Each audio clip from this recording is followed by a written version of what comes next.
Langton. Okay. Welcome. Thank you for coming.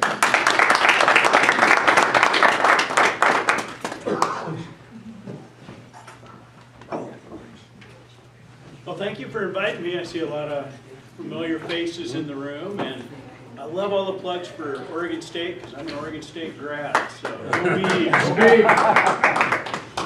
So, there's so many different places I can go with Oregon property taxes, but I want to go where you guys want to go. So, as I've just got a couple slides, but ask questions as we go on anything.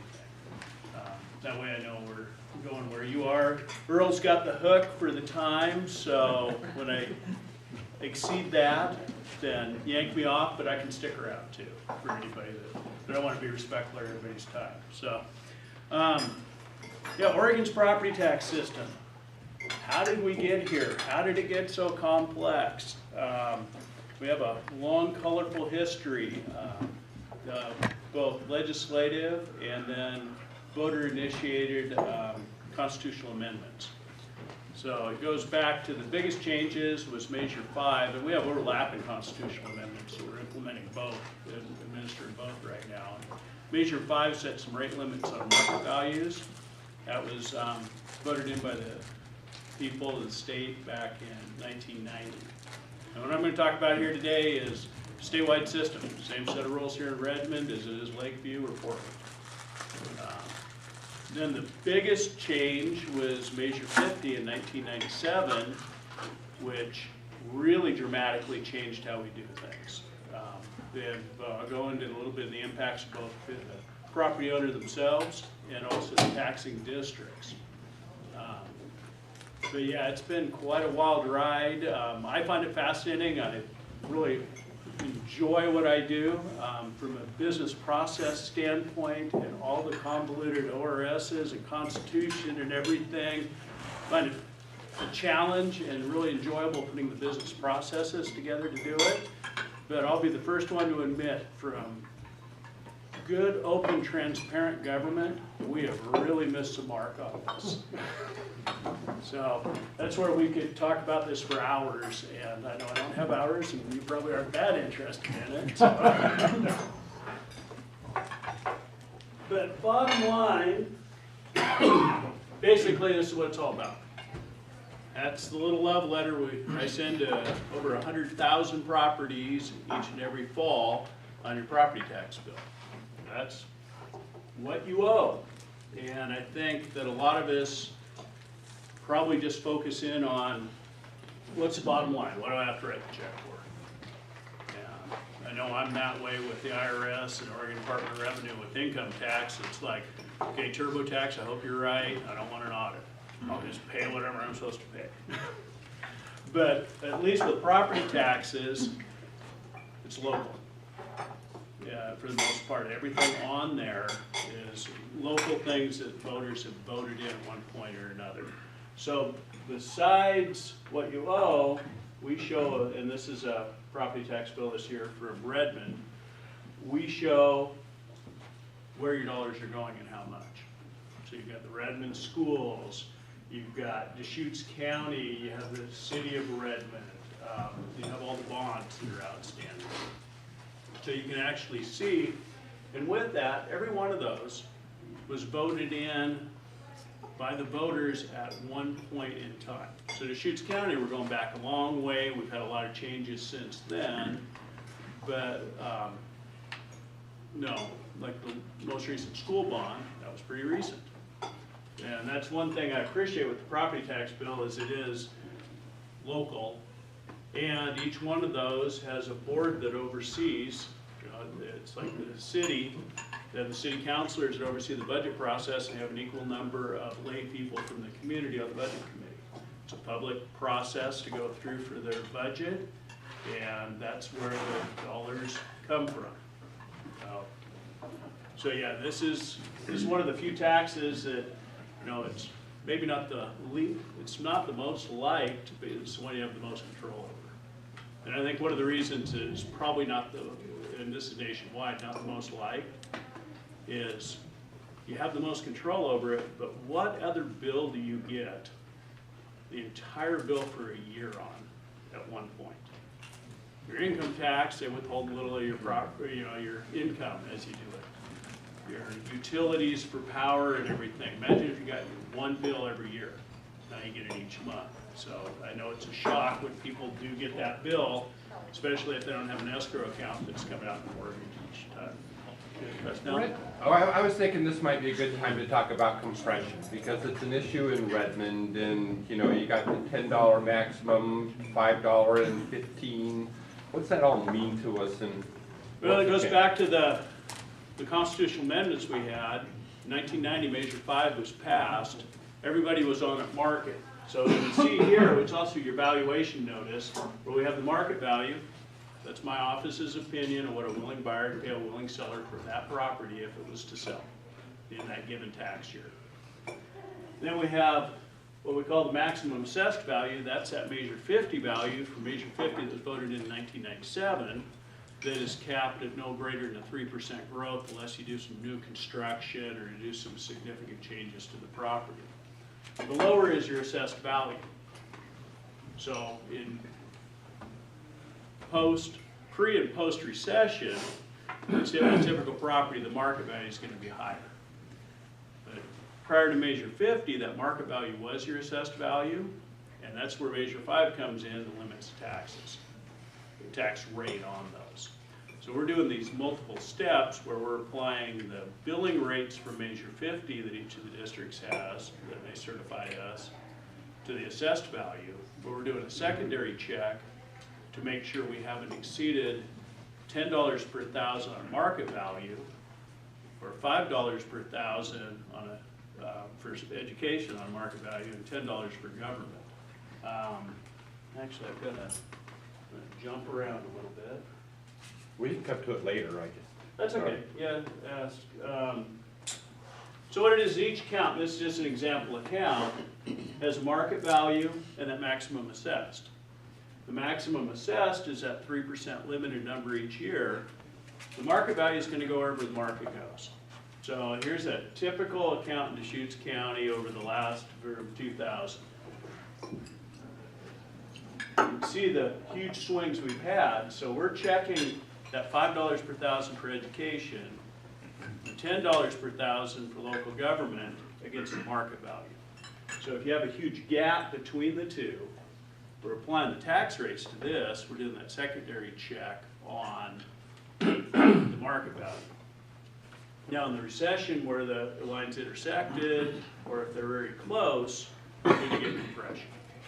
And that's where when you look at like the city of Redmond, the combined tax rate for local government is over $10 a thousand. We're applying all those tax rates to that blue line, but then the secondary check is on that orange line. So, simple, right? We keep everything so straightforward in this state. That kind of answer that? I mean, that got... Yeah, kind of. Actually, I didn't know that it was your market value that you looked at with a $15 cap. I thought it was just looking on the right side where you have everything, it adds up, and it can't be over 15. No, that was prior to Measure 50, that was exactly right, because your market value was your assessed value. Now we have this extra set of values, the maximum assessed value that's capped at the 3% growth. So what that, for all intents and purposes, what that means is each year, as long as you haven't made changes to your property, your assessed value, the market value typically is much higher again. Your assessed value is going to grow at 3%. We apply those tax rates that don't vary to your assessed value. You have a 3% annual increase in property taxes. Scott, when we're talking about compression, how might that impact? We had the school superintendent come down and talk about another bond. How would that impact the whole question of how much money the school district could get, or other districts that would be impacted if they would pass a school bond? Yeah, that's a good question. Bonds, per Measure 5, are excluded from those rate limitations. So we don't compress any of that. They'll get, if they have a $1 million annual debt service, you know, principal and interest, and they certify to that, to my office, we're gonna come up with a rate to make sure they get that $1 million. Now, if the school wanted to do a local option, that's for operating, that would fall within that $5 limit. And that's where we've seen, both on the school side and then the government side here at Redmond, where when you're over that $5, especially back here in the recession where we had a lot of properties that were at or very close, that it took their ability away for those local options because they're compressed first and fully before we go into those other rates. So, and that's the reason you don't see a lot of school option levies any place in the state, because most places the operating rates are over $5 a thousand.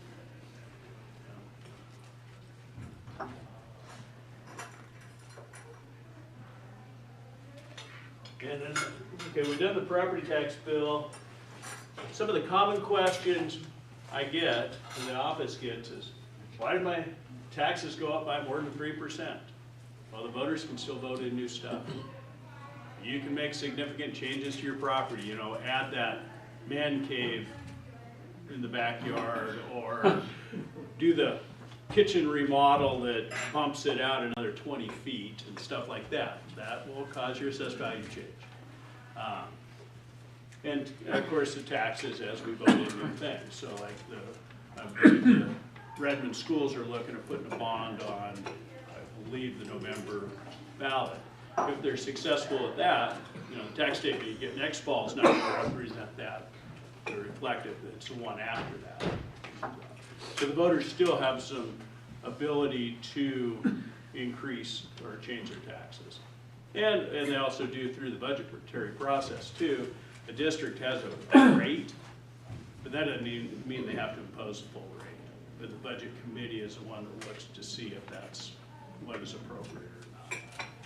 But they can't go any higher if that was the rate at the time of whichever measure it was, correct? Correct, and that was measure 50. So, and that's what's interesting from a taxing district standpoint is the measure 50, it limited for most intents and purposes, other than the recession was a whole other thing, your taxes would grow about 3% annually. Because that rate was applied each year to a value 3% higher. So for a district, that means that existing properties, they're getting about an annual 3% increase in revenues because of that higher value. And that actually nets out to about 2.9% because you have depreciating properties like business personal property and some other things. And then anything above that is due to new construction, new subdivisions, that type of thing that come in. So here we have the statewide one-size-fits-all property tax system. Well, we're looking at probably close to a 6% assessed value growth increase for next year. About 2.9 from that is from the base, existing properties, and the remainder, 3.1%, is going to be from all the new construction that we're seeing.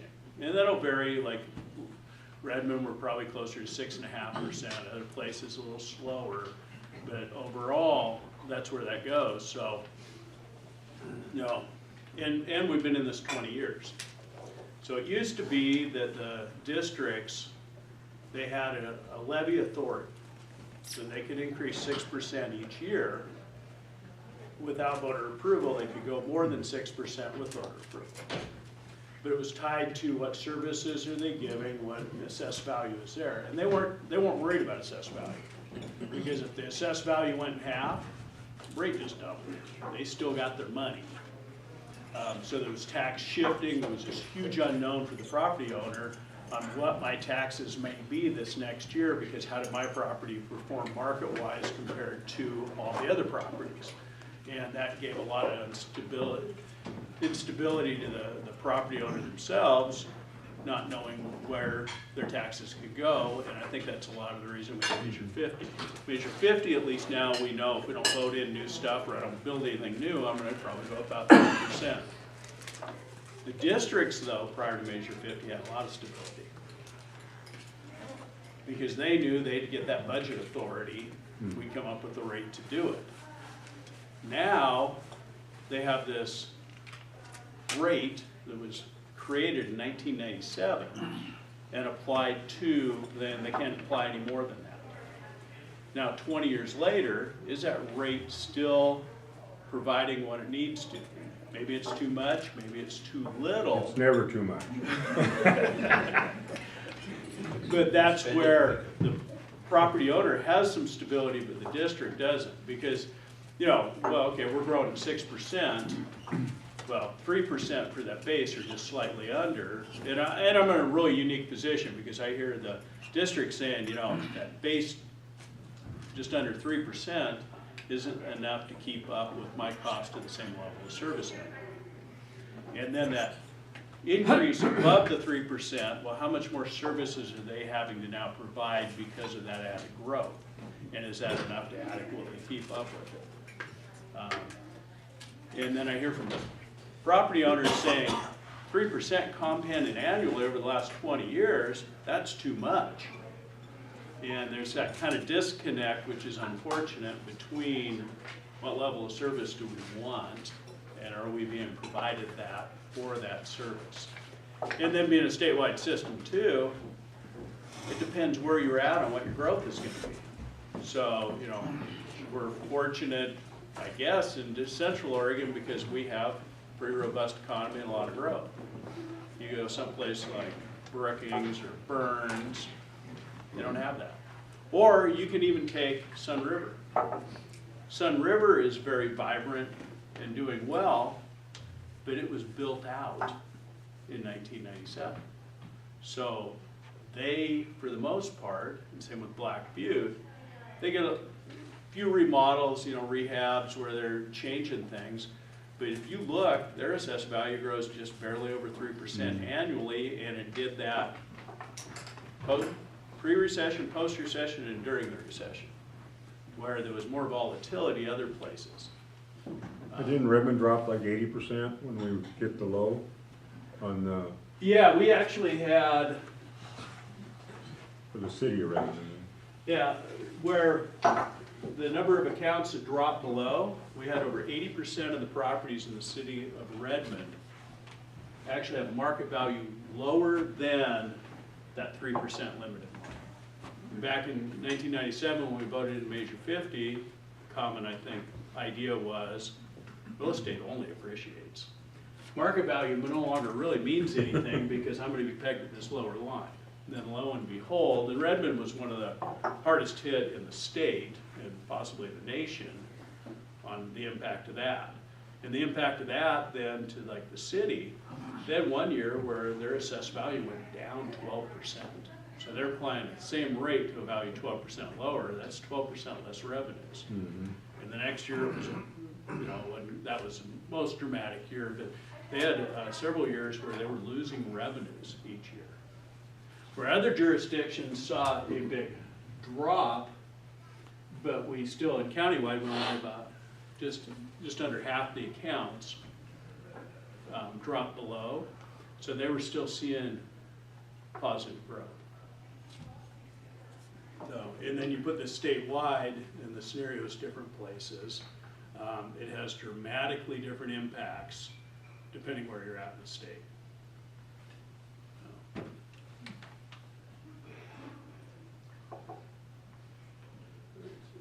And then the other one with Measure 50 is, why are my taxes different than my neighbors?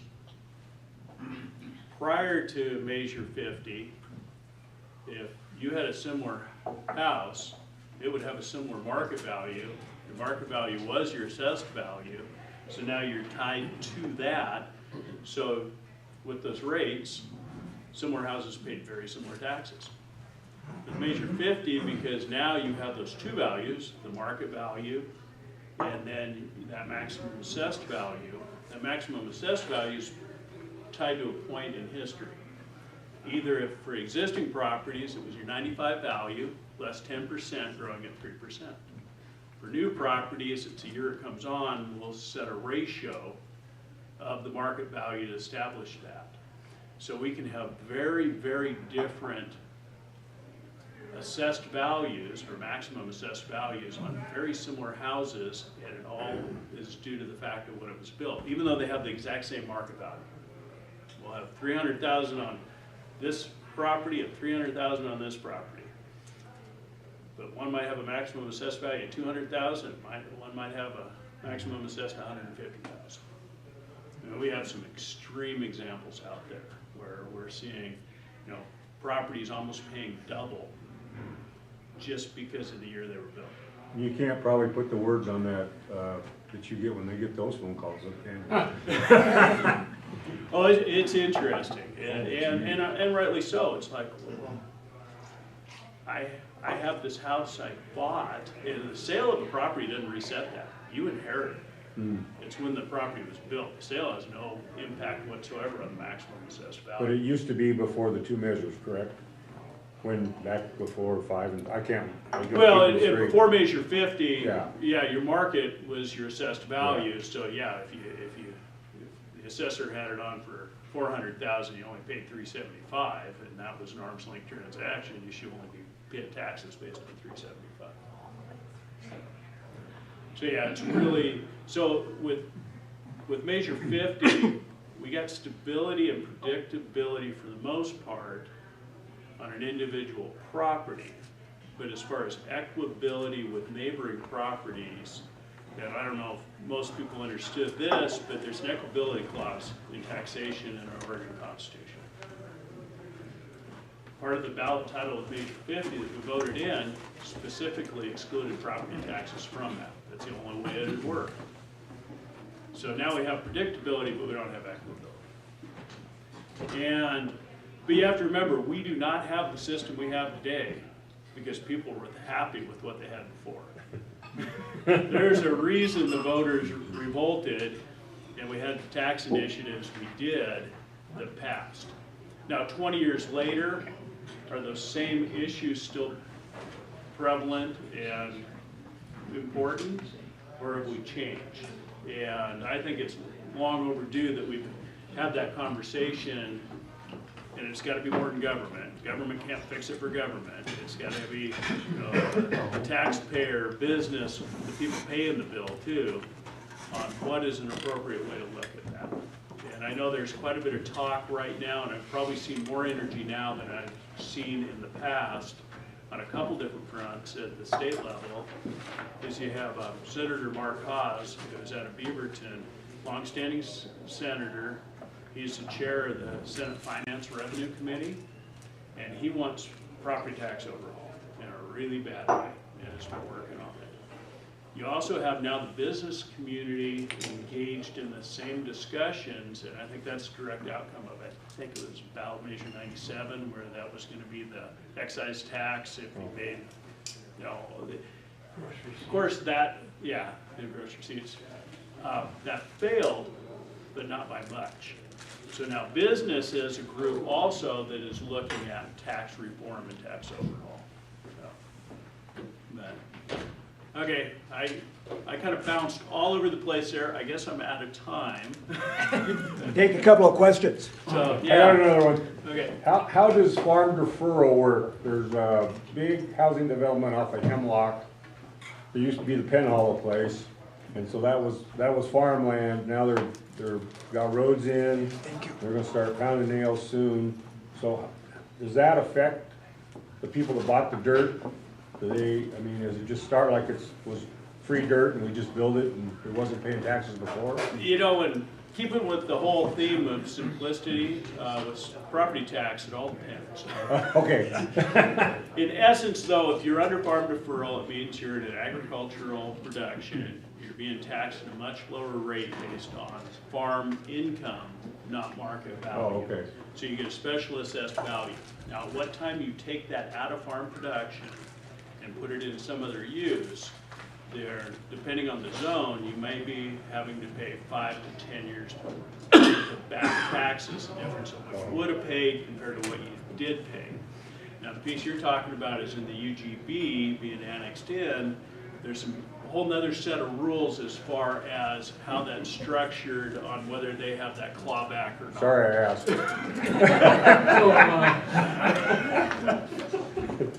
Scott, we really thank you for coming out. It's very kind of